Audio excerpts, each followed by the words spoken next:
In the rugged territories of 1870s Wyoming, Penelope Hartford, daughter of a prominent railroad magnate, finds herself at the center of a desperate peace negotiation when escalating conflicts between her father's railroad company and a formidable group of Civil War veterans threaten to explode into violence.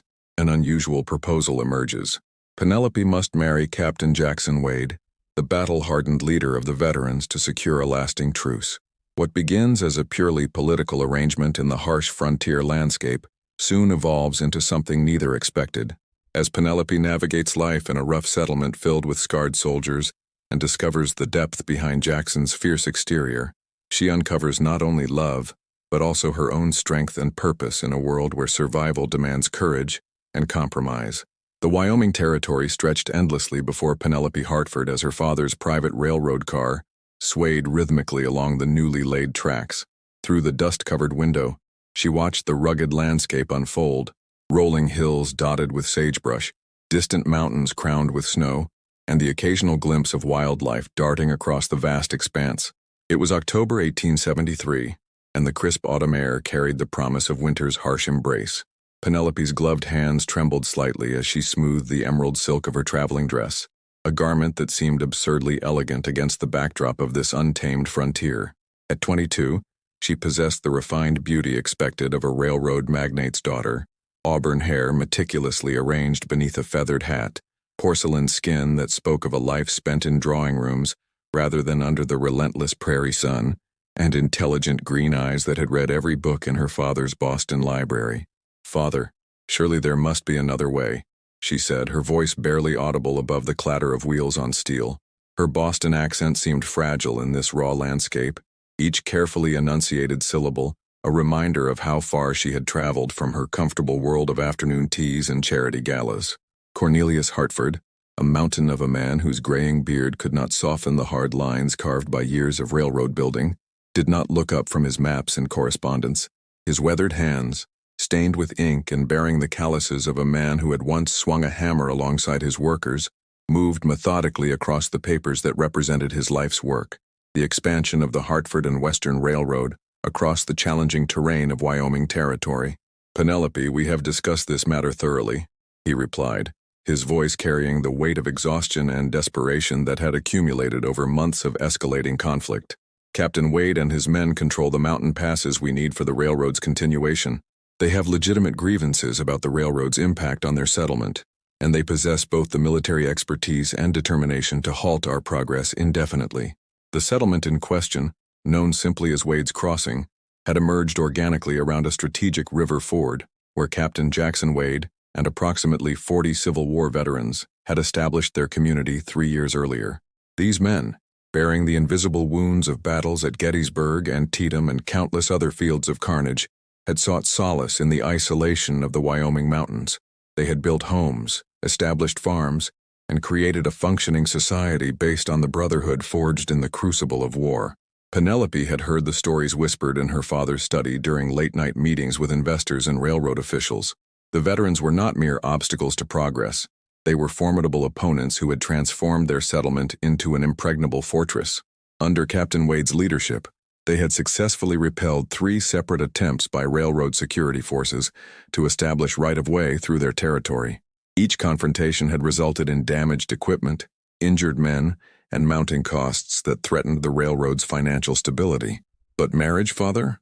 Penelope's voice carried a note of disbelief that she could not suppress. "Surely negotiation, compensation, or alternative routes would be more reasonable than sacrificing your daughter to achieve your business objectives." Cornelius finally raised his eyes from his papers, and Penelope was startled by the depth of weariness she saw there. Her father had always seemed invincible, a force of nature who bent the world to his will through sheer determination and strategic thinking. Now, for the first time, she glimpsed the vulnerable man beneath the titan of industry. "My dear daughter, you misunderstand the nature of this arrangement," he said, his voice softening with genuine affection. "Captain Wade is not the savage you might imagine. According to my sources, he is an educated man, a former officer who graduated from West Point before the war transformed him into something harder. He has maintained order and prosperity in his settlement, and his men respect him absolutely. This marriage proposal came from him, not from me." The revelation struck Penelope like a physical blow. She had assumed that her father, in his desperation, had conceived this medieval solution to his modern problem. Learning that the mysterious Captain Wade had specifically requested her hand in marriage added a personal dimension to the arrangement that both terrified and intrigued her. "He requested me specifically?" she asked, her voice barely above a whisper. "Indeed. It seems your reputation has preceded you, even to this remote corner of the territory. Your charitable work with war widows in Boston, your education, your qualities as a woman of refinement and character have somehow reached his attention. He believes that a formal alliance through marriage would provide the foundation for a lasting peace between our interests and his community's needs." Penelope turned back to the window, watching the landscape blur past as her mind raced through the implications of this revelation. She had spent her adult life in the structured world of Boston society, where every social interaction followed established protocols and expectations. The idea of marrying a stranger, a battle-hardened veteran living in the untamed wilderness, challenged every assumption she had made about her future. "What do you know about this Captain Wade?" she asked, surprising herself with the steadiness of her voice. Cornelius consulted his papers, though Penelope suspected he had memorized every detail long ago. Jackson Wade, 31 years old, born in Virginia to a family of modest means, distinguished himself at West Point, served with honor during the war, and received several commendations for tactical brilliance and courage under fire. After the war's conclusion, he led his men west to establish their settlement. By all accounts, he is intelligent, principled, and absolutely devoted to the welfare of his men and their families. And his appearance? Penelope found herself asking, then immediately regretted the vanity of the question. A rare smile crossed her father's weathered features. "According to the descriptions I have received, he is considered quite striking. Tall, broad-shouldered, with the bearing of a natural leader. The war left him with some scars, both visible and otherwise, but he remains a formidable and attractive man." The train began to slow as they approached a small depot that appeared to have been hastily constructed to serve the railroad's expansion efforts. Through the window, Penelope could see a collection of rough buildings, supply wagons, and men whose hard faces spoke of lives spent battling the elements and human adversaries alike. Beyond the depot, a dirt road wound its way into the foothills, presumably leading to Wade's Crossing and her uncertain future. "Remember, Penelope," her father said as the train shuddered to a halt, "this arrangement offers benefits to both parties. Captain Wade gains legitimacy and a connection to the broader world of commerce and civilization. You gain the opportunity to build something meaningful in a place where your efforts can have genuine impact. And perhaps if fortune smiles upon us both, you might find happiness in a way that neither of us currently anticipates." As railroad workers began unloading her trunks and personal belongings, Penelope steeled herself for the next phase of her journey. The marriage contract had been signed, the arrangements finalized, and her fate sealed. In 3 days, she would become Mrs. Jackson Wade, wife to a man she had never met, in a ceremony that would bind together two worlds that could hardly be more different. The depot master, a grizzled man whose face bore the permanent squint of someone who had spent decades studying distant horizons, approached their car with obvious deference to her father's status. "Mr. Hartford, sir. Captain Wade's men are waiting with wagons to escort Miss Hartford to the settlement. They've been camped here for 2 days, wanting to ensure her safe passage through the mountain roads." Penelope gathered her traveling coat and gloves, preparing to step into a world that would challenge everything she thought she knew about herself, her capabilities, and her capacity for adaptation. As her feet touched the rough wooden platform of the depot, she could not have imagined that this moment would mark not just the beginning of an arranged marriage, but the discovery of a strength and purpose she never knew she possessed. If you're enjoying this tale of unexpected love on the American frontier, please hit that like button and subscribe to our channel for more captivating stories. Don't forget to comment below and let us know where in the world you're watching this story unfold. Your support means everything to us. The men waiting beside the weathered wagons bore the unmistakable marks of soldiers who had seen too much war and found too little peace. Penelope's first impression was of controlled stillness, the way they stood, the manner in which their eyes constantly swept the surrounding terrain, the subtle positioning that suggested they could transform from escorts to defenders in an instant. These were not the broken veterans she had encountered in Boston's charity wards, men whose spirits had been crushed by what they had witnessed and endured. These men had found purpose again under Captain Wade's leadership. The leader of the escort party stepped forward, removing his battered cavalry hat to reveal prematurely gray hair and eyes the color of winter sky. His face bore the deep lines of a man who had learned to smile rarely and trust even less frequently. "Miss Hartford, I'm Sergeant Major Thomas Brennan, formerly of the 5th Pennsylvania Cavalry. Captain Wade sends his respects and his assurance that you'll reach Wade's Crossing safely." His voice carried the measured cadence of a career soldier, each word chosen carefully and delivered with quiet authority. Penelope inclined her head gracefully, drawing upon years of social training to maintain her composure despite the butterflies dancing in her stomach. "Sergeant Major Brennan, I appreciate your dedication in ensuring my safe passage. I trust the journey will not prove too arduous." A ghost of a smile flickered across Brennan's weathered features. "Ma'am, the mountain roads can be challenging, but we've prepared the wagons with extra springs and cushions for your comfort. The journey to the settlement takes approximately 6 hours with rest stops as needed." As Brennan's men efficiently loaded her belongings into the supply wagon, Penelope found herself studying their faces and mannerisms. Each man told a story through scars, missing fingers, or the careful way they favored an old wound. Yet despite their obvious battle damage, they moved with purpose and displayed a camaraderie that spoke of genuine brotherhood. These men had found something worth protecting in their mountain settlement. Her father's farewell was brief but emotionally charged. "Remember, Penelope, you carry not just your own future, but the hopes of hundreds of railroad workers and their families. Your courage in accepting this arrangement may prevent bloodshed and secure prosperity for countless people." As the wagons pulled away from the depot, Penelope settled into the uncomfortable wooden seat of the passenger wagon, grateful for the thick blankets and cushions the men had provided. Sergeant Major Brennan rode alongside on a sturdy bay gelding, his rifle resting casually across his saddle pommel.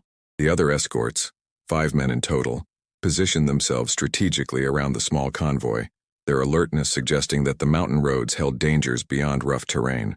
"Sergeant Major," Penelope called over the rumble of wagon wheels and clip-clop of hooves, "may I ask about Captain Wade's settlement?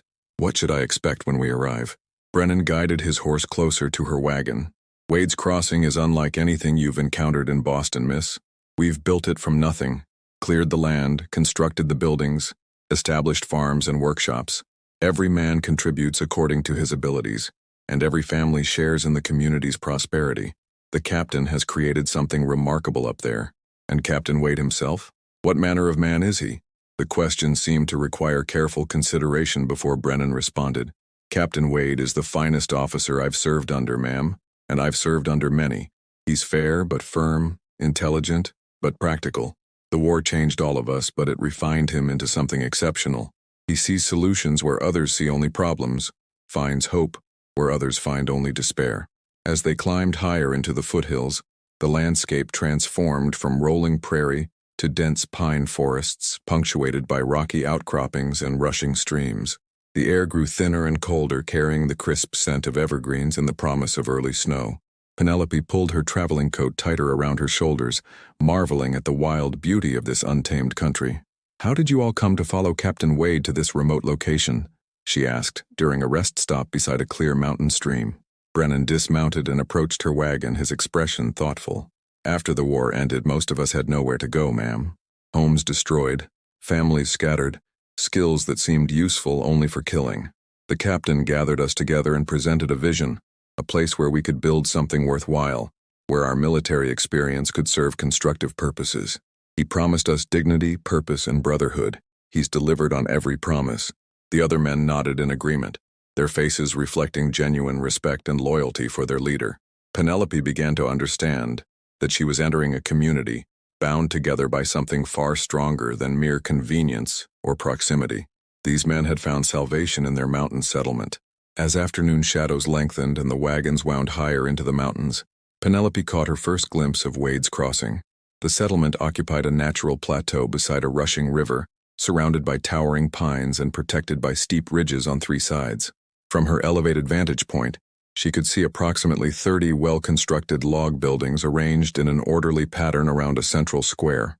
Smoke rose from numerous chimneys, and she could distinguish fields, gardens, and livestock pastures that spoke of a thriving agricultural community. "It's magnificent," she whispered, genuinely impressed by the scope of what these men had accomplished in just 3 years.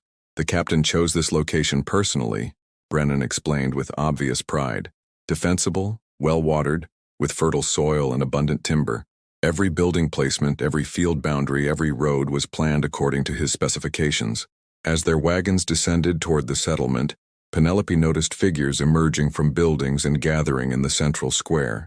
Men, women, and children, far more than she had expected, began assembling to witness her arrival. The women, she observed, appeared capable and confident, their clothing practical but clean and well-maintained.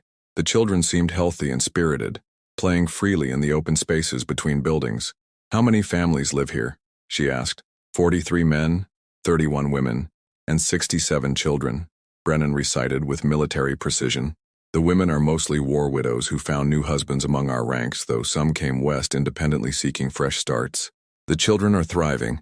We have established a school and ensure they receive proper education alongside practical skills." The wagon finally rolled to a stop in the central square, and Penelope found herself the center of attention for the entire community. The faces surrounding her reflected curiosity, hope, and a kind of respectful anticipation that suggested her arrival represented something significant for everyone present. Then she saw him. Captain Jackson Wade emerged from the largest building in the settlement, and Penelope's breath caught in her throat. He was exactly as her father had described, tall and broad-shouldered with the unmistakable bearing of natural leadership, but no second-hand description could have prepared her for the sheer presence of the man. His dark hair showed premature touches of silver at the temples, and his face bore the kind of weathered handsomeness that spoke of a life lived outdoors under challenging conditions. A thin scar traced from his left temple to his jaw, but rather than diminishing his attractiveness, it added to the sense of danger and competence that surrounded him like an aura. His eyes, she noticed as he approached her wagon, were the deepest brown she had ever seen, intelligent and assessing but not unkind. He moved with the fluid grace of a man completely comfortable in his physical abilities, and when he spoke, his voice carried a pleasant baritone with the slightest trace of Virginia accent. "Miss Hartford, welcome to Wade's Crossing. I trust your journey was not too uncomfortable." He extended his hand to help her down from the wagon, and she was surprised by the gentleness of his touch, despite the obvious calluses on his palms. "Captain Wade," she replied, grateful that her voice remained steady despite her racing pulse. The journey was quite manageable, thanks to the excellent arrangements made by Sergeant Major Brennan and his men. Standing face to face with her intended husband, Penelope felt the full weight of the commitment she had made. This was not the savage frontier warrior she had half expected, nor was he the broken veteran she had feared. Jackson Wade was something far more complex and potentially dangerous, an intelligent, capable man who had built something remarkable in this wilderness, and now sought to expand his influence through alliance with her father's railroad empire. "I've prepared quarters for you in my home," he said, his manner formally courteous but not cold. "Tomorrow we'll have time to discuss the terms of our arrangement and your expectations for life in our community. Tonight, however, I thought you might enjoy meeting some of the families and seeing what we've accomplished here." As the sun set behind the mountain peaks, painting the sky in brilliant shades of orange and purple, Penelope found herself stepping into a world that challenged every assumption she had made about frontier life and the men who chose to live it. The evening meal in Wade's Crossing proved to be a revelation that challenged every preconception Penelope had harbored about frontier life. The community dining hall, a spacious log structure with massive stone fireplaces at each end, buzzed with conversation and laughter as families gathered around long wooden tables. The women had clearly made special preparations for her arrival. The tables were set with carefully maintained china and silverware. Wildflowers adorned each setting, and the aroma of roasted venison, fresh bread, and apple pie filled the warm air. Captain Wade escorted her through the room, introducing her to each family with genuine warmth and obvious pride in his community. She met Martha Collins, a war widow who had remarried one of Wade's sergeants and now managed the settlement's medical clinic with skill that would have impressed Boston's finest physicians.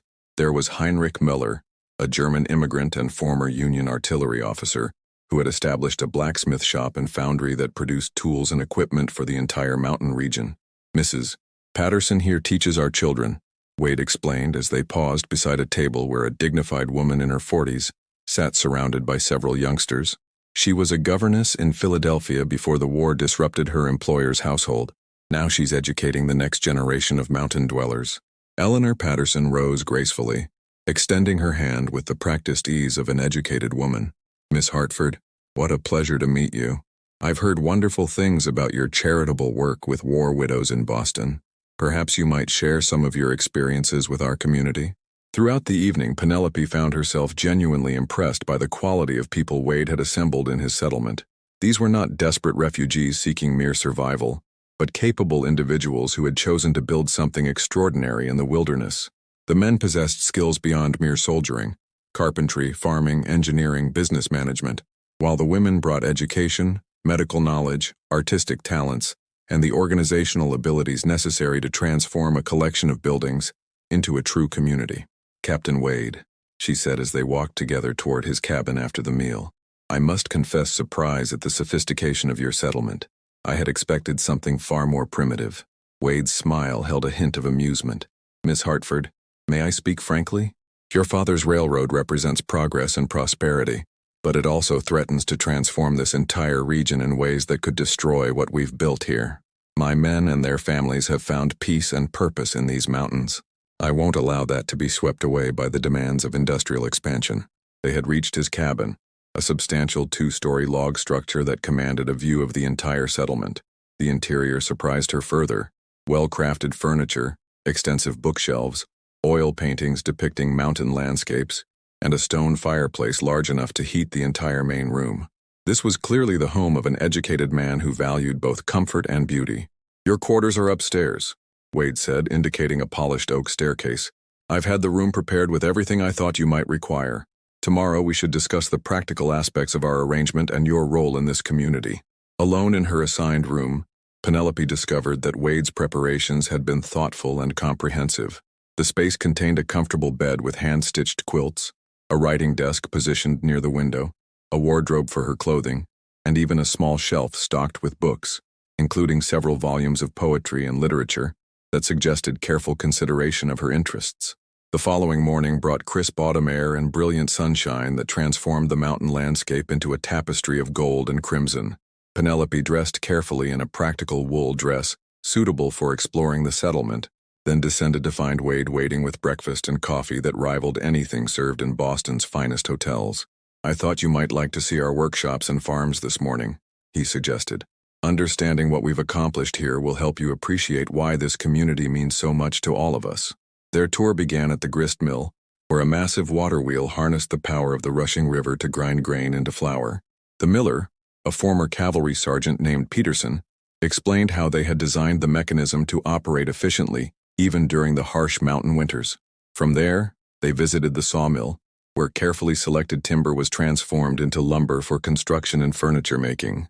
"We're completely self-sufficient," Wade explained as they watched his men operating the various machines with practiced skill. "Everything we need, food, clothing, tools, building materials, we produce right here. That independence is crucial to our survival and our ability to negotiate with outside interests like your father's railroad." The settlement's workshops impressed her even more than its agricultural operations. The blacksmith shop produced not only horseshoes and farming implements, but also precision tools and mechanical components that could have been manufactured in the finest factories back east. The leather workshop created harnesses, saddles, boots, and clothing that combined durability with surprising artistic flair. A carpentry shop turned out furniture that would not have seemed out of place in Boston's most elegant homes. "Captain Wade," Penelope said as they paused outside the schoolhouse where children's voices could be heard reciting lessons, "I'm beginning to understand why you're determined to protect this community. You've created something remarkable here, a place where people can live with dignity and purpose while maintaining the highest standards of civilization." "That was always my intention," he replied, his voice carrying deep satisfaction. Too many veterans returned from the war to find nothing but poverty, unemployment, and social rejection. Here, every man's service is valued, every family contributes to our collective prosperity, and every child grows up understanding that they're part of something worthwhile. They spent the afternoon discussing the practical aspects of their impending marriage and her role in the community. Wade's approach proved both respectful and pragmatic. He clearly understood that their union was primarily a political alliance designed to secure peace between his settlement and her father's railroad, but he also seemed genuinely interested in her thoughts and opinions about community development.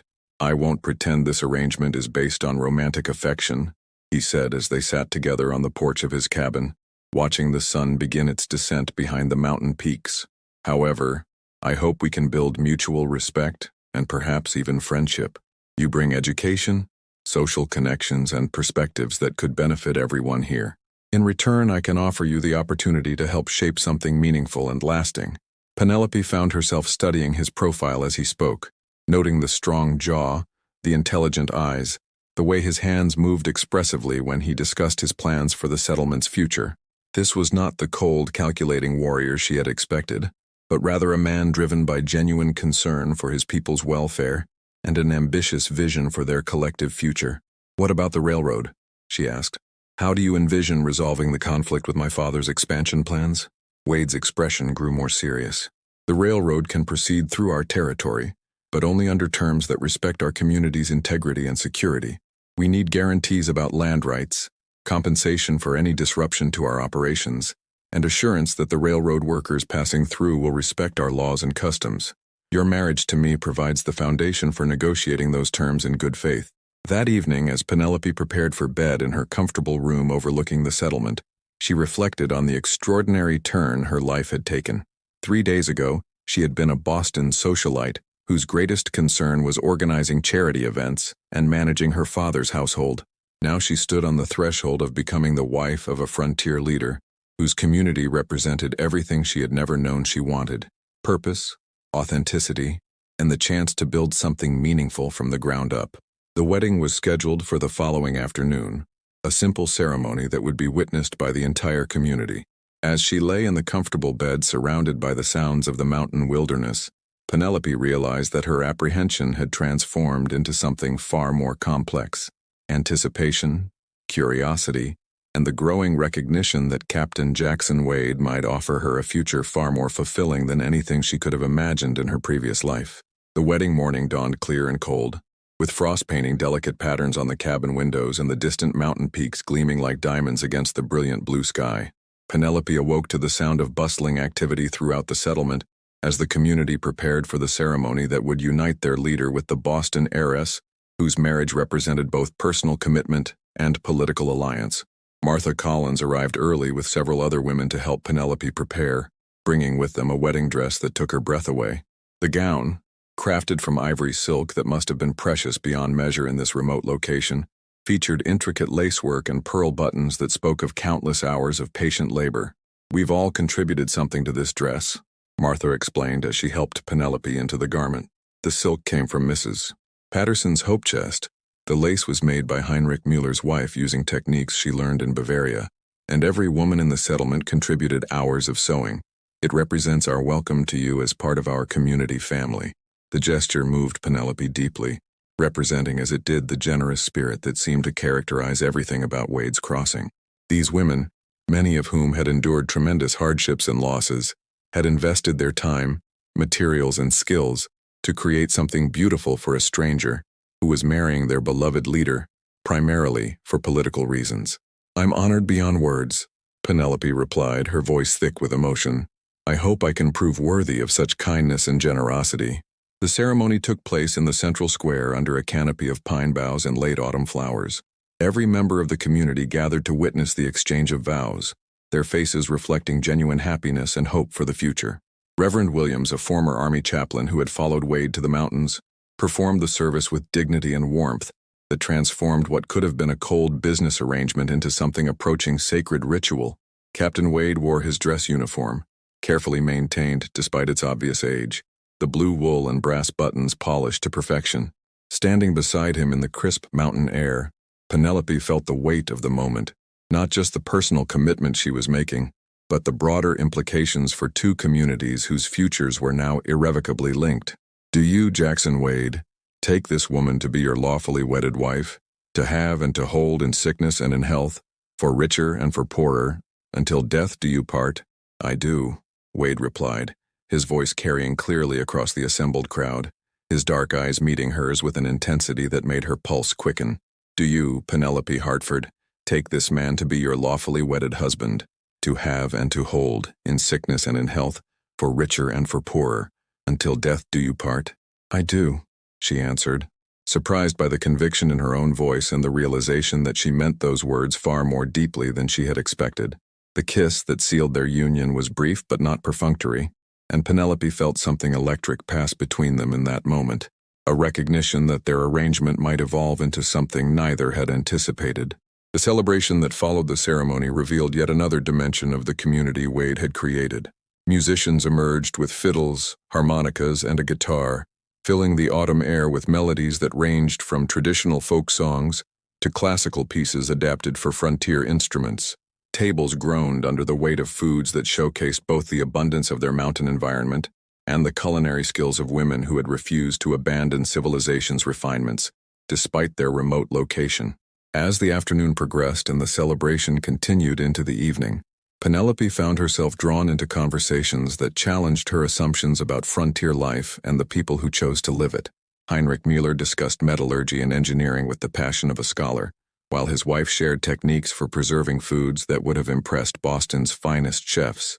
Eleanor Patterson spoke eloquently about educational philosophy and her plans for expanding the settlement school, while Dr.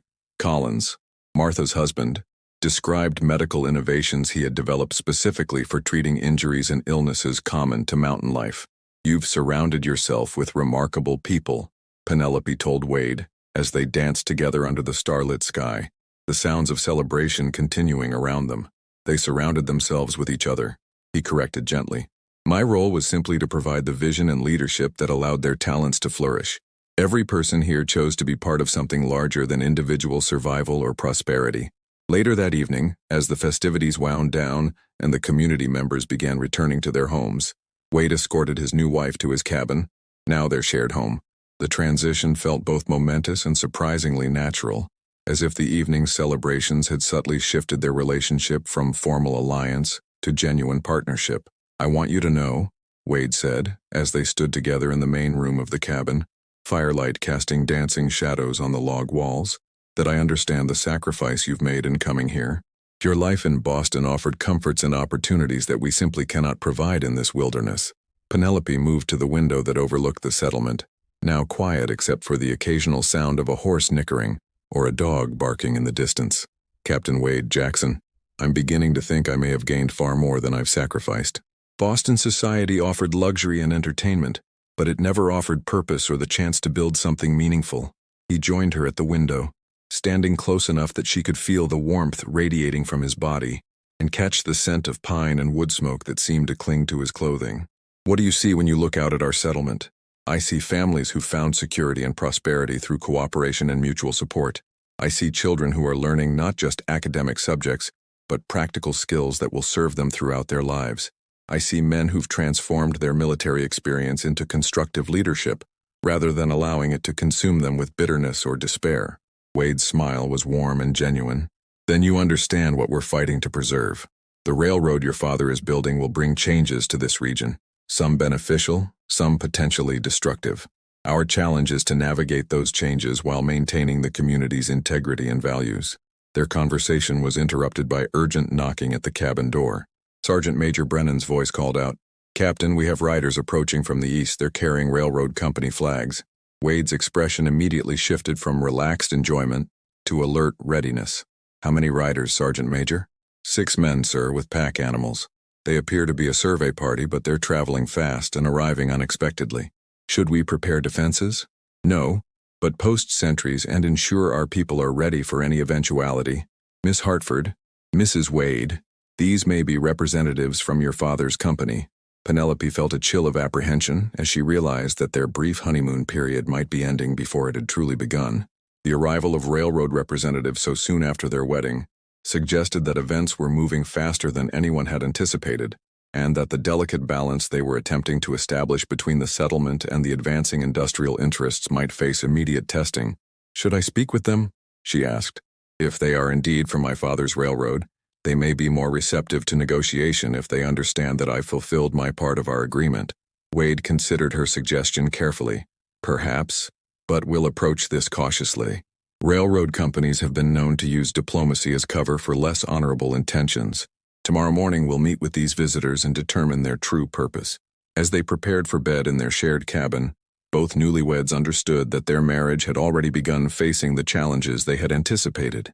The question now was whether their hastily formed alliance could withstand the pressures that were clearly building around Wade's Crossing and the people who called it home. The sound of horses moving through the settlement in the darkness reminded them both that their peaceful mountain sanctuary existed in a larger world where powerful interests were determined to shape the future according to their own designs, regardless of the consequences for small communities that stood in their path.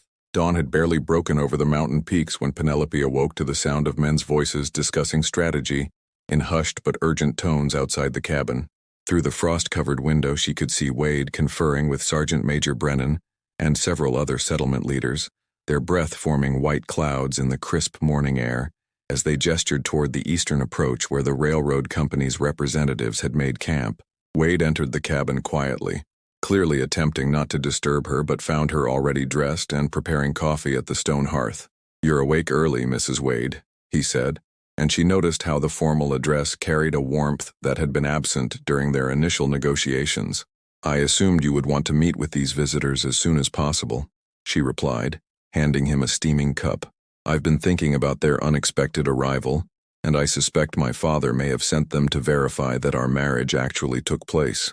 That's a reasonable assumption, but I'm concerned about their timing and the size of their party. 6 armed men with pack animals suggest they're prepared for more than a simple verification visit." Wade's expression was grim as he studied the distant camp through the window. "I want you present during our meeting, but I also want you prepared for the possibility that their intentions may not be entirely diplomatic." An hour later, the railroad representatives rode into the settlement's central square with an air of confidence that bordered on arrogance. Their leader, a well-dressed man in his 40s wearing a tailored wool coat and expensive boots, dismounted with the practiced ease of someone accustomed to commanding respect through authority and wealth. His companions remained mounted, their hands resting casually near their sidearms in a display that was clearly intended to be noticed. "I am Robert Thornton, Chief Surveyor for the Continental Mountain Railroad Company," the leader announced in a voice that carried across the square. "I'm here to speak with Captain Wade and Miss Penelope Hartford regarding matters of mutual interest to our respective organizations." Wade stepped forward, his military bearing evident in every movement. "I am Captain Jackson Wade, and this is my wife, Mrs. Penelope Wade. What business brings you to our settlement, Mr. Thornton?" The surveyor's eyes narrowed as he processed the implications of Wade's introduction. "Your wife? I was led to understand that Miss Hartford was being sent here to negotiate terms, not to enter into a permanent arrangement. The terms have been negotiated and formalized through marriage," Penelope said, stepping beside her husband with a composure that surprised even herself. "I am now a permanent resident of Wade's Crossing and fully committed to this community's welfare and security." Thornton's smile was cold and calculating. "How fortunate for everyone involved. However, Mrs. Wade, I'm afraid circumstances have changed significantly since your father dispatched you to these mountains. The Continental Mountain Railroad has acquired additional funding and expanded its construction timeline. We now require immediate access to this entire valley for surveying and preliminary construction activities."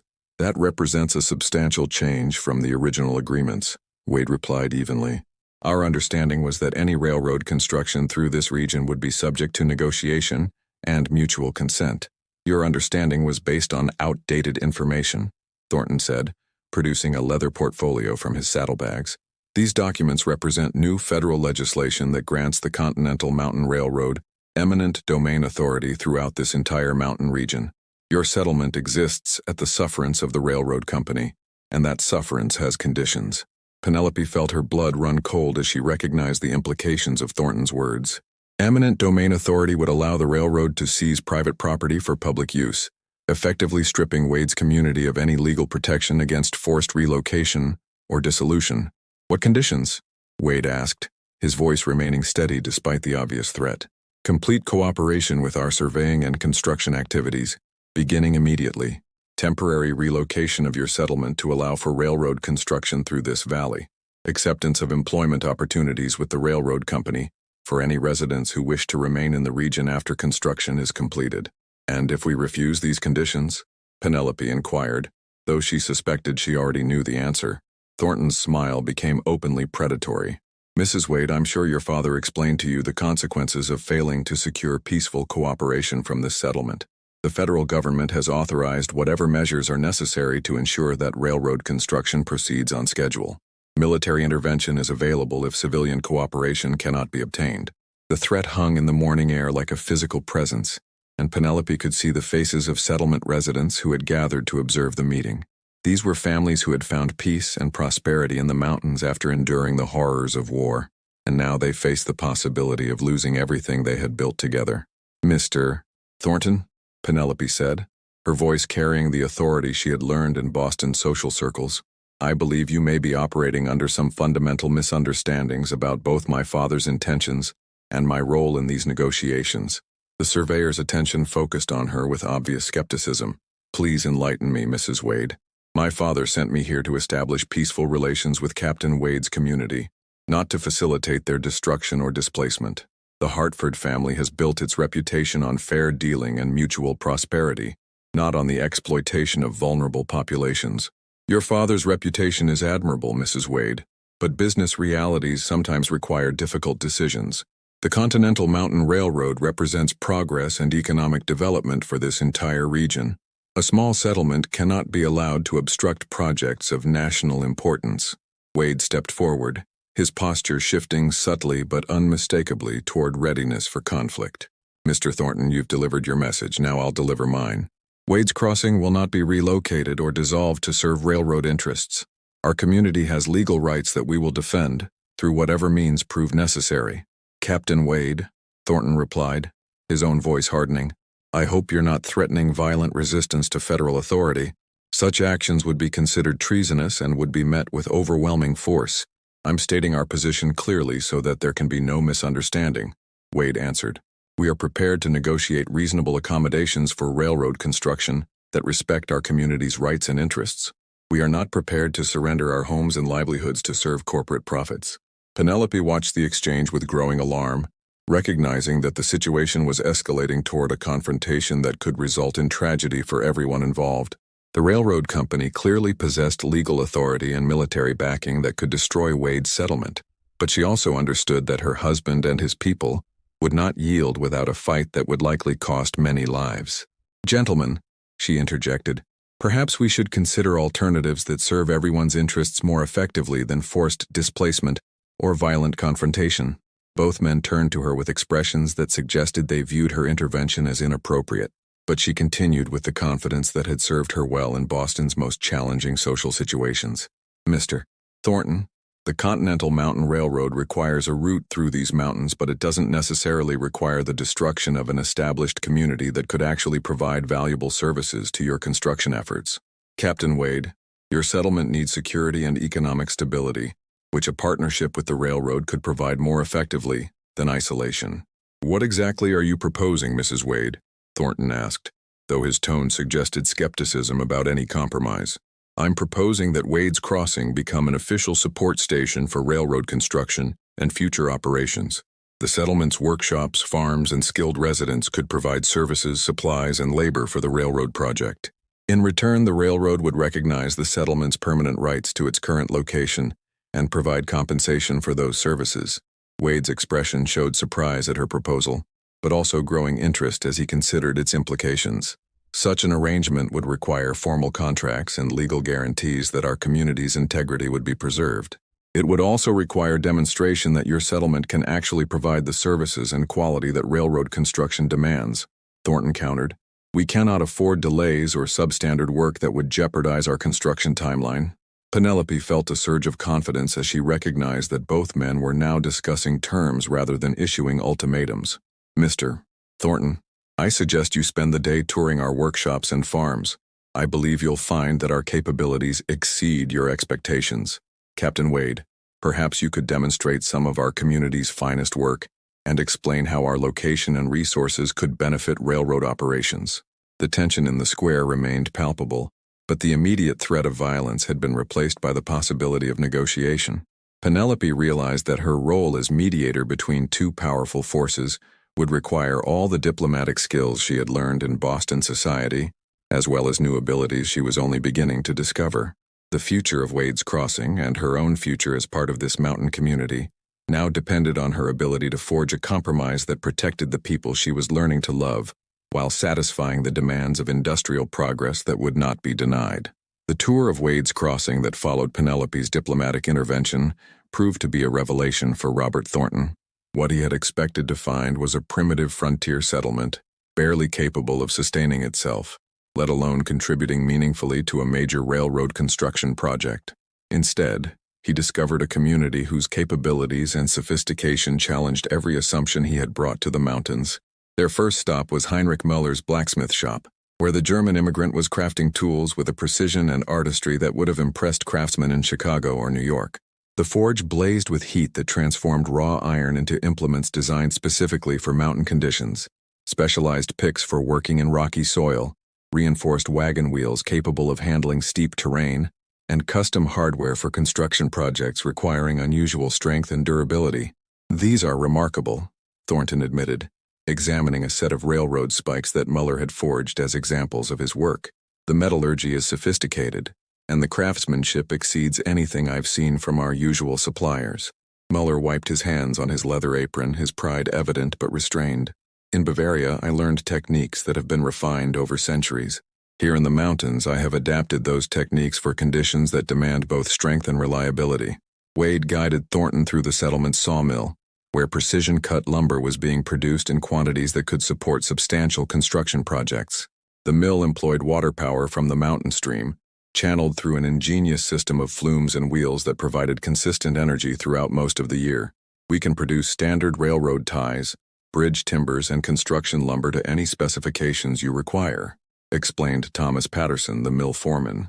"Our timber comes from forests we manage sustainably, ensuring a reliable supply for long-term projects." The settlement's farms proved equally impressive, with terraced fields and innovative irrigation systems that maximized agricultural productivity despite the challenging mountain environment. Gardens produced vegetables that remained fresh well into winter through sophisticated preservation techniques, while livestock operations provided meat, dairy products, and leather goods that could supply work crews for extended periods. Dr. Collins's medical facilities represented another unexpected asset, featuring surgical equipment and pharmaceutical supplies that rivaled anything available in frontier towns, much larger than Wade's Crossing. "Railroad construction involves hazardous work and frequent injuries," he explained to Thornton. "Having immediate access to qualified medical care reduces lost work time and potentially saves lives." But it was the settlement's educational facilities that seemed to make the strongest impression on the railroad surveyor. Eleanor Patterson's school featured not only traditional academic subjects, but also practical training in engineering, surveying, and construction techniques that could produce skilled workers for railroad operations. "We have young men who understand principles of engineering and construction," she explained, showing Thornton detailed drawings and calculations produced by her students. "They could serve as assistants to your professional engineers and surveyors, reducing the need to transport experienced personnel from distant cities." As the day progressed, Penelope watched Thornton's attitude shift from dismissive skepticism to genuine interest and even grudging respect. The railroad company had clearly expected to find a simple obstacle to be removed, not a potential resource that could enhance their construction capabilities while reducing costs and logistical challenges. "Mrs. Wade," Thornton said as they concluded the tour, "I must admit that your community's capabilities exceed my expectations considerably. However, formal partnership arrangements would require approval from my superiors, and such negotiations could take considerable time." Wade's expression remained carefully neutral. "How much time, Mr. Thornton?" "Several weeks, possibly months. The Continental Mountain Railroad makes decisions deliberately, and any deviation from established plans requires extensive review and approval." Penelope felt her heart sink as she recognized the implications of Thornton's timeline.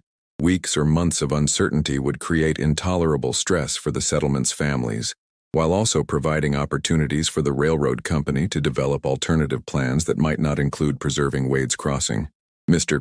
Thornton," she said, drawing upon diplomatic skills she had learned in Boston's most challenging social situations, "surely a preliminary agreement could be established that provides security for both parties while formal negotiations proceed." The surveyor considered her suggestion carefully. "What sort of preliminary agreement did you have in mind?" "Recognition that Wade's Crossing will not be subject to forced relocation, while partnership negotiations are ongoing," Wade interjected. "In return, we would begin immediately providing services to your survey teams and demonstrate our capabilities through actual performance rather than mere promises." Thornton's eyes narrowed as he calculated the advantages of such an arrangement. "Our survey teams could indeed benefit from local support services," and demonstrating your community's capabilities would certainly strengthen any formal partnership proposal. Penelope sensed an opportunity to solidify the tentative agreement. The Continental Mountain Railroad could establish Wade's Crossing as an official supply depot for construction operations in this region. Such a designation would protect the settlement's status while providing tangible benefits to your company. That's an intriguing possibility, Thornton admitted. A supply depot would require reliable communication with our main offices, secure storage facilities, and guaranteed availability of services regardless of weather conditions or other challenges, all of which we can provide, Wade assured him. Our settlement was designed for self-sufficiency and reliability under adverse conditions. Those same qualities would serve railroad operations effectively. The negotiation continued throughout the afternoon, with details and contingencies being discussed and refined. Penelope found herself increasingly impressed by her husband's combination of military precision and diplomatic flexibility, while Wade seemed to appreciate her ability to identify mutually beneficial solutions that served both parties' essential interests. By evening, they had reached a tentative agreement that would establish Wade's Crossing as a temporary supply depot for railroad survey operations, with the understanding that successful performance could lead to a permanent partnership arrangement. The settlement would provide food, equipment maintenance, medical services, and temporary housing for railroad personnel, while the railroad would pay competitive rates for those services and recognize the community's right to remain in its current location. This arrangement is provisional and subject to approval by my superiors, Thornton emphasized as they concluded their discussions. Any failure to meet our service requirements could result in immediate termination of the agreement. Understood, Wade replied. We'll exceed your requirements, Mr. Thornton. This community has never failed to meet its commitments. As Thornton and his men prepared to depart the following morning, carrying their preliminary agreement and detailed reports about the settlement's capabilities, Penelope felt a complex mixture of relief, pride, and apprehension. They had avoided immediate disaster and created opportunities for long-term success, but the challenges ahead would require sustained effort and careful navigation of competing interests. You handled that brilliantly, Wade told her as they watched the railroad party disappear down the mountain trail.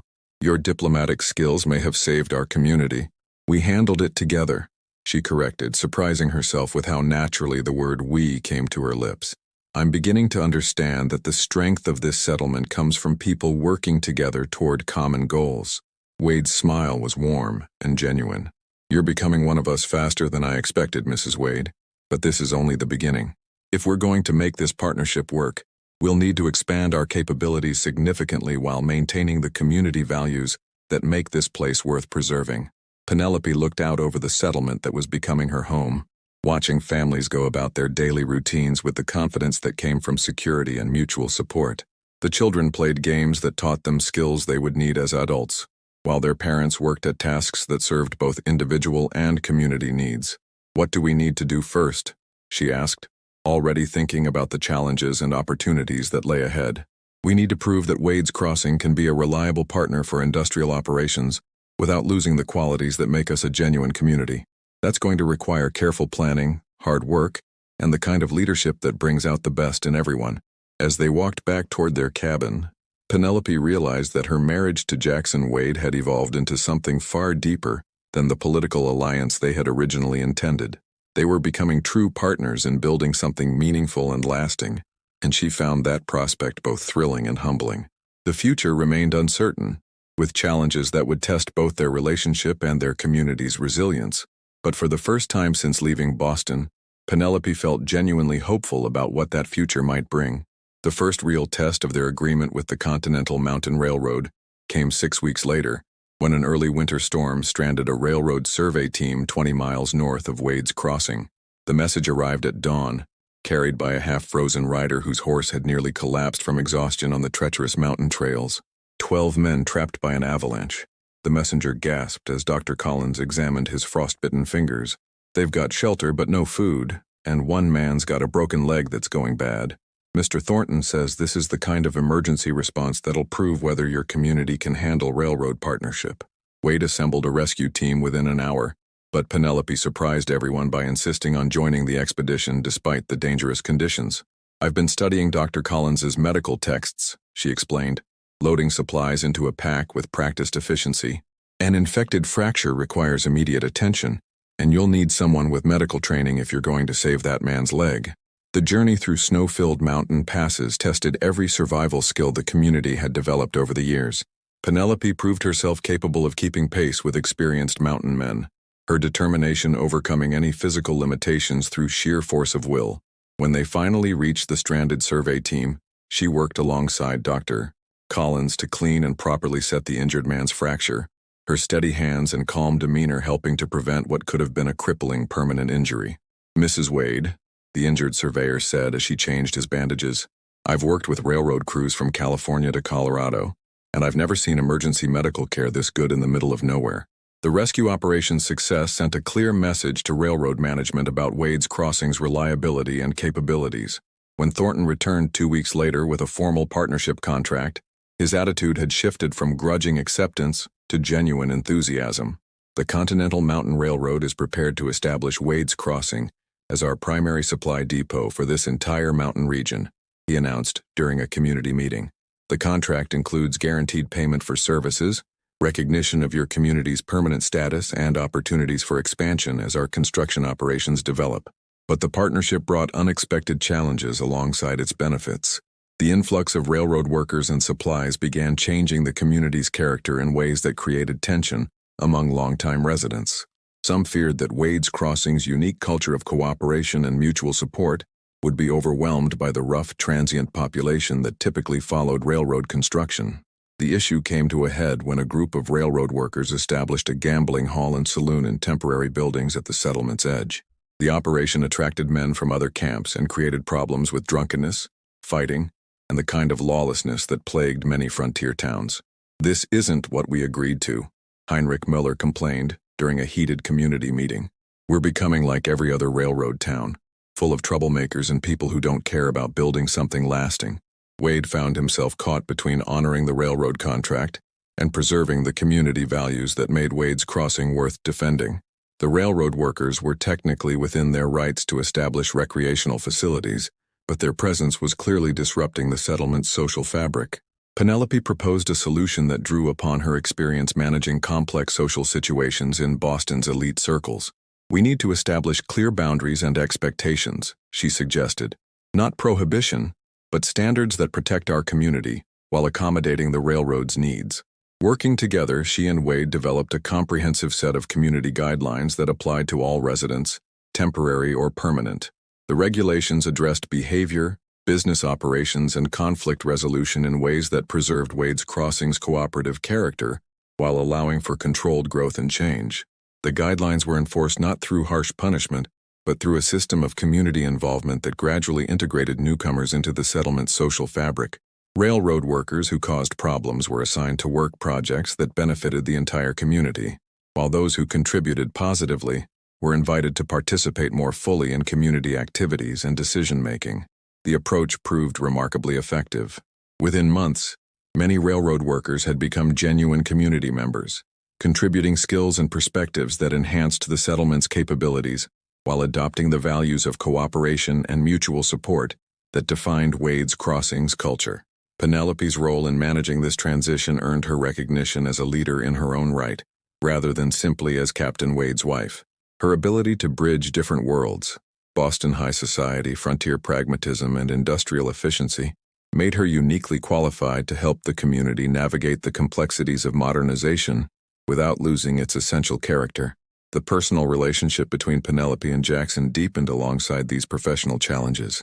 What had begun as a diplomatic arrangement had evolved into genuine partnership built on mutual respect, shared goals, and growing affection. They discovered that their different backgrounds and experiences complemented each other in ways that strengthened both their marriage and their leadership capabilities.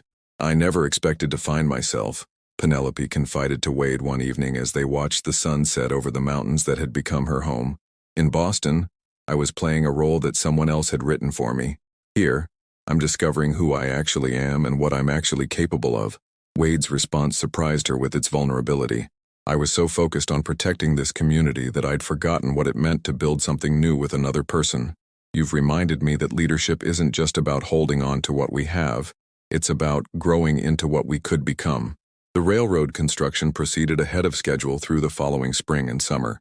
with Wade's Crossing serving as a model supply depot that other mountain communities began trying to emulate.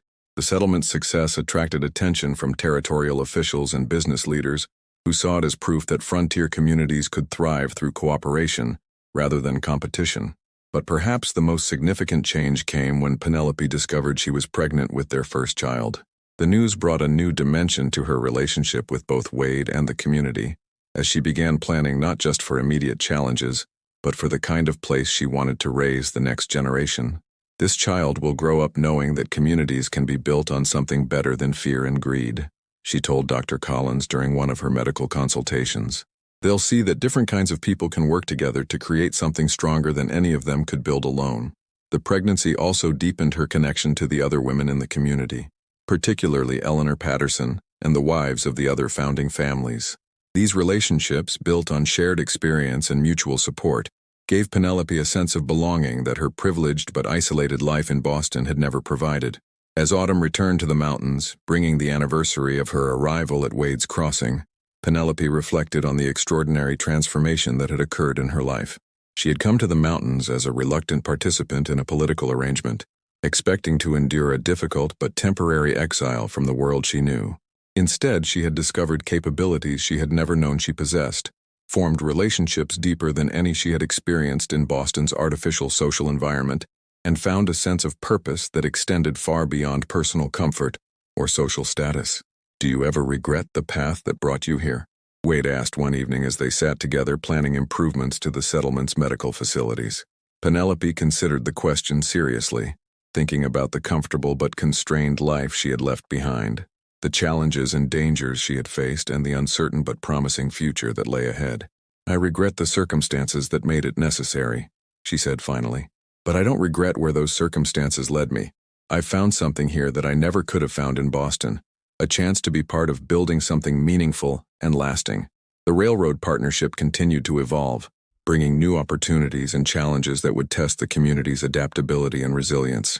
But Penelope faced that uncertain future with confidence, knowing that she and Wade had built something strong enough to weather whatever changes lay ahead. Their marriage had become the foundation for leadership that served not just their own interests, but the welfare of everyone who called Wade's Crossing home. And as she felt their child moving within her, Penelope knew that the community they were building would provide that child with roots deep enough to support any dreams they might choose to pursue. Winter brought unexpected visitors to Wade's Crossing, when a delegation from the territorial capital arrived unannounced during a fierce snowstorm. Led by Territorial Governor Marcus Whitfield himself, the group included federal marshals, territorial officials, and what appeared to be Eastern investors whose expensive clothes and nervous demeanor marked them as strangers to frontier conditions. "Captain Wade," Governor Whitfield announced as he warmed himself by the fire in the community hall, "we've come to investigate reports of irregular activities in your settlement. There are allegations that you've exceeded your authority in negotiating with the Continental Mountain Railroad." The accusation hung heavy in the room's suddenly tense atmosphere. Penelope, now visibly pregnant and serving as the settlement's unofficial diplomatic representative, maintained her composure despite recognizing the political implications of the governor's visit. "Governor Whitfield," she responded with the polished courtesy of her Boston upbringing, "perhaps you could clarify which specific aspects of our railroad partnership have prompted official concern?" One of the Eastern investors, a thin man named Cornelius Blackwood, stepped forward with obvious hostility. "Mrs. Wade, your husband has negotiated exclusive supply contracts that properly belong under territorial oversight. The Blackwood Development Company holds legal claims to potential railroad partnerships throughout this region." The true nature of the visit became clear as Blackwood continued his accusations. A consortium of Eastern investors, led by his company, had expected to control all major business relationships with the Continental Mountain Railroad. Wade's Crossing's independent success had disrupted their plans to monopolize railroad supply contracts across the territory. "These mountain communities should be operating under territorial oversight," Blackwood declared, "not conducting independent business negotiations that undermine coordinated economic development." Wade's response was measured but firm. "Mr. Blackwood, our agreements with the railroad company were negotiated in good faith to meet specific operational needs. We've exceeded every performance standard and contributed significantly to the railroad's construction timeline." The confrontation intensified when Governor Whitfield revealed that the territorial government was considering legislation that would place all railroad partnerships under centralized control, effectively ending Wade's Crossing's independent status and transferring their contracts to Blackwood's consortium. The territory needs coordinated development, the governor explained, not a patchwork of individual communities making separate arrangements that may not serve the broader public interest.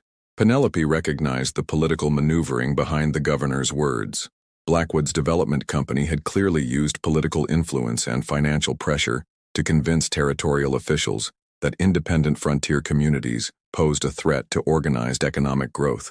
"Governor," she said carefully, "before any decisions are made, perhaps you should examine the actual results of our community's work. Mr. Thornton from the Continental Mountain Railroad is currently visiting another supply depot. I'm certain he would be willing to discuss the comparative effectiveness of different partnership approaches." The suggestion created an opportunity to demonstrate Wade's Crossing's value through objective performance comparison rather than political rhetoric. When Thornton arrived 2 days later, his assessment strongly favored the community's approach over the standardized operations managed by territorial officials at other locations. "Wade's Crossing has exceeded every performance metric," Thornton reported to the assembled delegation. "Their emergency response capabilities, supply reliability, and community stability have been exceptional. Centralizing control over these partnerships would likely reduce efficiency and increase costs." But Blackwood had not traveled to the mountains without preparation for such testimony. He produced documents suggesting that the railroad company's favorable reports were biased because Wade's Crossing was providing services below fair market rates, effectively subsidizing the railroad's operations through community labor. "These people are undermining legitimate business practices," Blackwood argued, "by using volunteer community labor to provide services that should be performed by properly compensated workers under standard territorial contracts." The accusation touched on a fundamental difference in economic philosophy between frontier cooperation and Eastern industrial practices. Wade's Crossing's success depended on community members contributing skills and labor for shared benefit, while Blackwood's model required paid employees working for private profit. Penelope addressed this challenge by presenting detailed financial records that demonstrated the community's economic sustainability and individual prosperity. "Our approach generates sufficient income to support every family while providing superior service," she explained. "Community cooperation enhances rather than undermines individual economic success." The debate continued for several days, during which time the delegation observed Wade's Crossing's operations firsthand. Governor Whitfield and his officials gradually recognized that the community represented a successful alternative to conventional territorial development models, rather than a threat to legitimate authority. The turning point came when a medical emergency tested the community's emergency response capabilities under official observation. A railroad worker suffered a serious injury when a supply wagon overturned during ice removal operations. The coordinated response involving medical care, equipment resources, and personnel deployment impressed even the skeptical Eastern investors. "I've seen industrial operations with far more resources respond less effectively to workplace emergencies," admitted one of Blackwood's associates. "There's clearly something valuable in their organizational approach." Governor Whitfield ultimately concluded that Wade's Crossing represented an innovative model worthy of study rather than suppression. Perhaps the territory would benefit from encouraging successful community initiatives rather than constraining them, he acknowledged during a final meeting. The resolution involved compromise from all parties. Wade's Crossing would maintain its independent partnership with the Continental Mountain Railroad, but would also serve as a pilot program for community-based economic development that could be adapted by other frontier settlements. Blackwood's consortium would receive development rights in other regions, while respecting Wade's Crossing's established agreements. This outcome protects both innovation and legitimate business interests, Governor Whitfield declared. Wade's Crossing will continue its current operations while sharing successful practices with other communities throughout the territory. The political victory strengthened the community's confidence and attracted additional families, seeking alternatives to conventional frontier life. By spring, Wade's Crossing had grown to nearly 200 residents, including skilled craftsmen, professional services, and small business operators who enhanced the settlement's economic diversity. Penelope's pregnancy progressed smoothly under Dr. Collins's care, with the entire community eagerly anticipating the arrival of the first child born to the settlement's founding leadership. Her condition also prompted discussions about educational facilities and family services that would support the community's growing population of children. We need to plan for the kind of education that will prepare our children for opportunities we can't yet imagine, Penelope told the gathered families during a planning meeting. They should understand both traditional values and modern innovations, so they can choose their own paths with confidence. The educational program they developed combined practical frontier skills with academic subjects that would prepare children for opportunities in the expanding Western territories. Eleanor Patterson, whose teaching experience proved invaluable, worked with Penelope to design curriculum that emphasized critical thinking and problem-solving over rote memorization. As summer approached, bringing the first anniversary of Penelope's marriage to Wade, the community prepared for its most ambitious project yet: construction of a permanent school and community center that would serve as a symbol of their commitment to lasting growth rather than temporary survival. The building project brought together skills and resources from throughout the settlement, with contributions from railroad workers, territorial officials, and even some of Blackwood's former associates who had been impressed by the community's achievements. The collaborative effort demonstrated that Wade's Crossing's influence was extending beyond its own boundaries. "We're not just building a school," Wade observed as community members raised the building's timber frame. "We're proving that people can work together to create something better than what any of us could achieve alone." Penelope watched the construction from a comfortable chair positioned where she could supervise the project, while managing her pregnancy's increasing physical demands. Her role had evolved from newcomer to community architect, helping to design social and economic structures that would support sustainable growth. The school's completion coincided with her entry into the final weeks of pregnancy, creating a sense of anticipation that extended throughout the community. Dr. Collins had arranged for assistance from a midwife with extensive experience, ensuring that the settlement's first leadership birth would receive the best possible medical attention. "This child will grow up in a place where individual success and community welfare support each other," Dr. Collins told Penelope during one of their consultations. "That's a rare gift in any time or place." As autumn returned to the mountains bringing cooler weather and the promise of winter preparations, Penelope reflected on the extraordinary changes that had transformed both her life and the entire community. Wade's Crossing had evolved from a defensive mountain settlement into a thriving community that served as a model for frontier development. Her marriage to Wade had deepened into a partnership that combined personal affection with shared leadership responsibilities. Together, they had created something that neither could have achieved individually: a community that honored both innovation and tradition while providing opportunities for personal growth within a supportive social framework. The approaching birth of their child represented not just personal fulfillment, but a symbol of the community's permanent commitment to building something lasting in the mountain wilderness. Wade's Crossing was no longer just surviving, it was thriving and growing in ways that would influence the entire region's development. "We've built something worth inheriting," Penelope told Wade as they watched the sun set over their adopted home. "Our child will have opportunities to dream and achieve that we're only beginning to understand."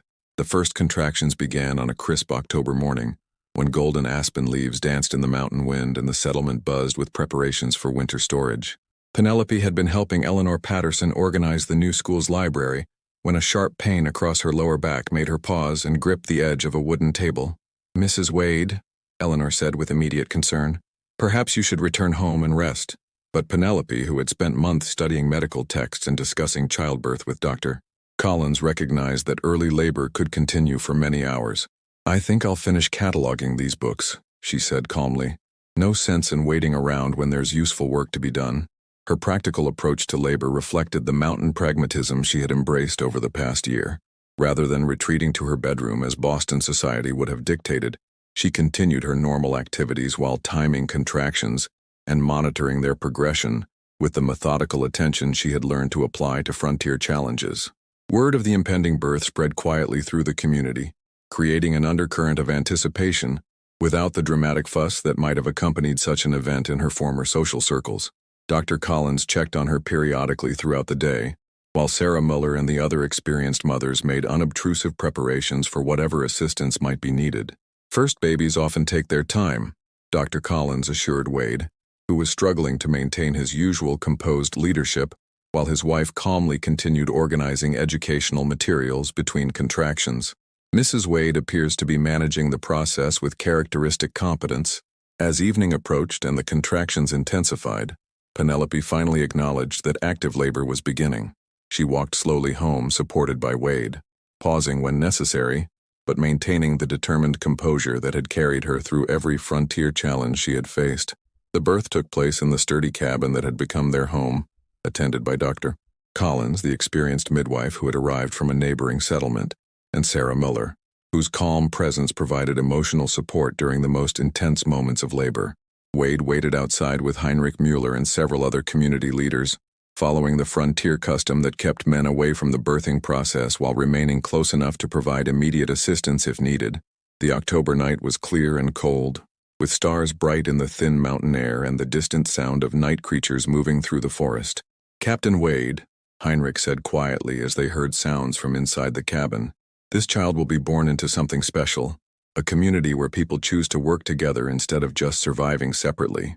The baby's first cry pierced the mountain stillness just before midnight, announcing the arrival of Wade's Crossing's first child born to the community's founding leadership. Dr. Collins emerged moments later with a broad smile that conveyed both professional satisfaction and personal joy.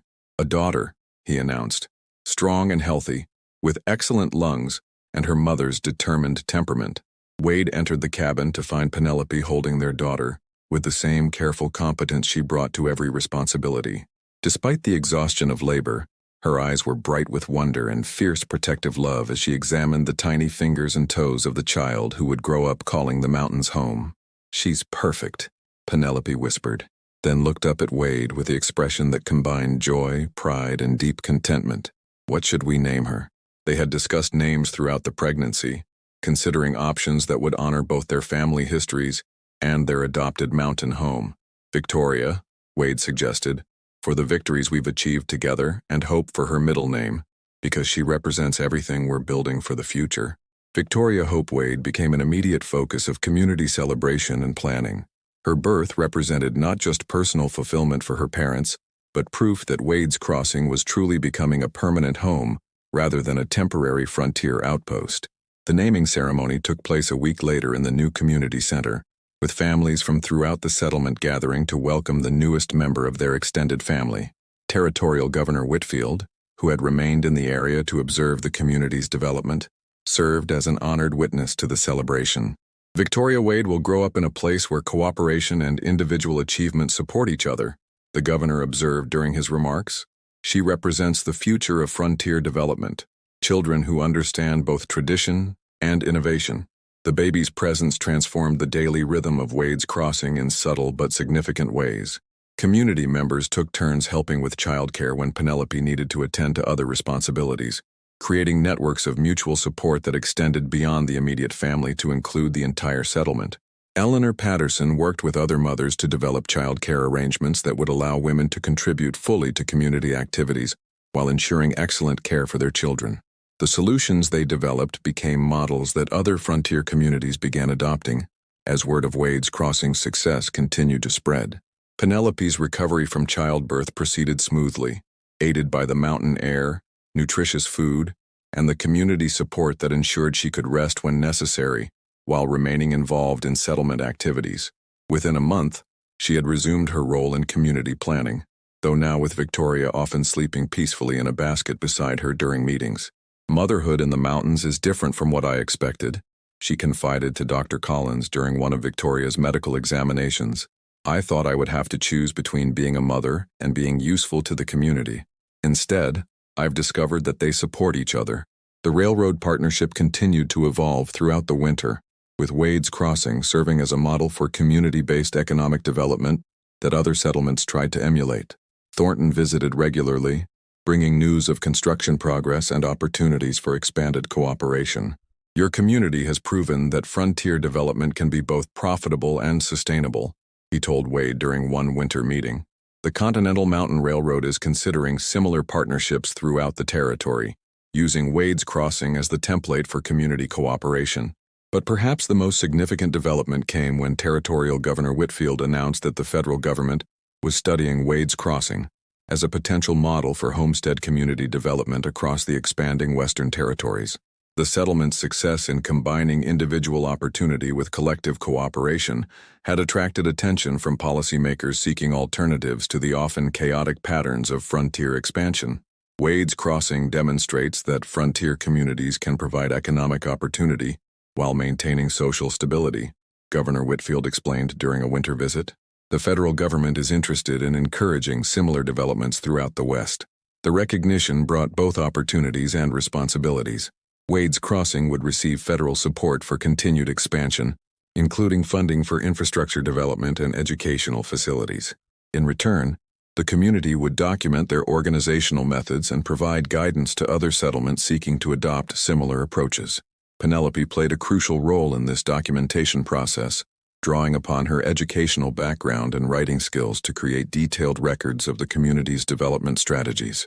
Her reports became the foundation for federal guidelines that would influence frontier community development for decades to come. "We're not just building our own future," she told Wade as they worked together on policy documentation while Victoria slept nearby. "We're helping create a framework that will support thousands of families seeking better lives in the Western Territories." As spring returned to the mountains, bringing Victoria's first experience of wildflowers and mountain streams, the community celebrated the first anniversary of their railroad partnership and the successful resolution of the territorial political challenges that had threatened their independence. The celebration included families from neighboring settlements, railroad officials, territorial representatives, and federal observers who came to study Wade's Crossing's organizational methods. The gathering demonstrated how far the community had evolved from its origins as a defensive mountain outpost. Victoria, now a healthy and alert infant, charmed visitors with her bright eyes and ready smiles, serving as a living symbol of the community's commitment to permanent growth rather than temporary survival. Her presence reminded everyone that they were building something intended to last for generations. "This child will grow up knowing that communities can be built on cooperation rather than competition," Penelope told the assembled guests during the celebration. "She'll see that different kinds of people can work together to create something stronger than any of them could build alone." The success of the anniversary celebration prompted discussions about Wade's Crossing's future development, including plans for expanded educational facilities, increased economic diversification, and continued population growth that would enhance the community's capabilities while preserving its essential character. "We've proven that frontier life doesn't have to mean isolation and constant struggle," Wade reflected as he watched Victoria reach for a mountain wildflower during a family walk through the settlement. "We've built something that honors both individual dreams and collective responsibilities." As summer approached, bringing warm weather and the promise of continued growth, Penelope looked forward to Victoria's first full season in the mountains that had become their permanent home. The challenges and opportunities ahead seemed manageable now that the community had established firm foundations for sustainable development. 2 years after Victoria's birth, Wade's Crossing had become a beacon of successful frontier development that attracted visitors from across the expanding Western Territories. What had begun as a defensive mountain settlement had evolved into a thriving community of nearly 300 residents, whose innovative approaches to cooperation and economic development were being studied and replicated throughout the region. Penelope stood in the doorway of the expanded community center, watching Victoria take her first independent steps across the polished wooden floor, while older children from the settlement's growing school cheered her progress. At 24 months, Victoria displayed the confident curiosity and determined spirit that seemed to characterize children raised in Wade's Crossing's supportive environment. "She's going to be walking all over these mountains before we know it," Eleanor Patterson observed with a smile as she watched Victoria navigate between furniture with increasing confidence. Just like her mother learned to navigate frontier life, the comparison prompted Penelope to reflect on her own transformation over the past 3 years. The sheltered Boston socialite who had arrived in the mountains seeking adventure had become a confident community leader whose expertise in organizational development was sought by territorial officials and federal policymakers throughout the West. Her marriage to Wade had deepened into a partnership that combined personal affection with shared leadership responsibilities that extended far beyond their own community. Together, they had created something that served as a model for thousands of families seeking alternatives to the often harsh realities of traditional frontier life. "Mrs. Wade," called James Thornton as he approached with a distinguished visitor, whom Penelope recognized from newspaper photographs as Senator William Harrison, chairman of the Senate Committee on Territorial Development. "Senator Harrison has come specifically to observe Wade's Crossing's community development methods." The senator's visit represented the culmination of 3 years of federal attention to Wade's Crossing's innovative approaches to frontier settlement. Their community had become the foundation for new federal policies that encouraged cooperative development while protecting individual opportunity and property rights. Mrs. Wade, Senator Harrison said with obvious respect, your documentation of community development strategies has influenced legislation that will affect territorial expansion for decades to come. Congress is preparing to pass the Cooperative Communities Act, which will provide federal support for settlements that adopt organizational methods similar to yours. The recognition was gratifying, but Penelope's attention remained focused on the practical challenges of continued community growth. Wade's Crossing was now preparing to establish satellite settlements that would extend their development model to other locations while maintaining the cooperative relationships that had proven so successful. Senator, we're honored by federal recognition, Penelope responded, but our real success will be measured by whether other communities can adapt our methods to their own circumstances. Every frontier situation is different, requiring flexibility rather than rigid adherence to predetermined plans. Her pragmatic approach reflected lessons learned through 3 years of continuous adaptation to changing circumstances. Wade's Crossing's success had depended on their willingness to modify strategies based on experience rather than stubbornly pursuing predetermined goals regardless of practical realities. Dr. Collins, now approaching 70 but still serving as the community's primary medical practitioner, joined the conversation with news that illustrated the settlement's continued evolution. We've received requests from 3 medical colleges to establish training programs here, he announced. They want to study frontier medicine and community health practices that we've developed. The medical training program represented another example of how Wade's Crossing's innovations were influencing development throughout the territories. Their integrated approach to healthcare, combining professional medical services with community support systems, had proven more effective than conventional frontier medical practices. Victoria interrupted the adult conversation by toddling over to Penelope and raising her arms to be picked up, providing a moment of domestic normalcy amid the discussions of policy and development. As Penelope lifted her daughter, she caught Wade's eye across the room where he was discussing railroad expansion plans with territorial engineers. Their wordless communication conveyed the deep understanding that had developed between them over 3 years of shared challenges and achievements. Wade's initial marriage proposal had offered security and adventure. What they had built together was far richer than either had imagined possible. Victoria will grow up taking cooperation for granted, Sarah Muller observed as she watched the interaction between mother and daughter. She'll assume that communities naturally work together to solve problems and create opportunities. The observation highlighted one of Wade's Crossing's most significant achievements, creating social conditions where cooperation was normal rather than exceptional. Children raised in the settlement developed expectations about community life that would influence their own adult choices and the communities they would eventually create. As autumn approached, bringing Victoria's 2nd birthday and the community's 4th anniversary, preparations began for Wade's Crossing's most ambitious project yet, establishment of the Mountain Territory Development Institute, a training center where representatives from other communities could learn organizational methods and economic strategies that had proven successful in frontier conditions. The institute would serve multiple purposes, providing revenue for continued community development, sharing successful practices with other settlements, and creating opportunities for Wade's Crossing's residents to develop expertise in areas beyond their current skills. Penelope would serve as the institute's director, combining her educational background with practical experience gained through years of community leadership. We're not just preserving what we've built, she explained to the community assembly that voted to approve the institute's establishment. We're creating ways to continue growing and learning while helping other people achieve their own dreams of better lives. The institute's first students arrived in early winter. Representatives from 6 different frontier communities who came to study organizational methods, economic strategies, and social systems that had enabled Wade's Crossing's remarkable success. Their presence added new energy and perspectives that enriched the community's ongoing development. Victoria's 2nd birthday celebration took place in the Institute's new facilities, with students and instructors joining community members in honoring the child who had become a symbol of Wade's Crossing's permanent commitment to growth and stability. The gathering included families from satellite communities, territorial officials, federal observers, and business partners whose connections now extended across the expanding Western territories. 2 years ago, Victoria was born into a community that was still proving itself, Wade reflected during his remarks at the celebration. Today she's growing up in a place that serves as a model for frontier development throughout the territories. She'll have opportunities that none of us could have imagined when we first started building this community. As winter settled over the mountains, bringing snow and cold that no longer represented survival challenges, but simply seasonal changes requiring familiar preparations, Penelope often found herself marveling at the transformation of her own life and the community that had become her permanent home.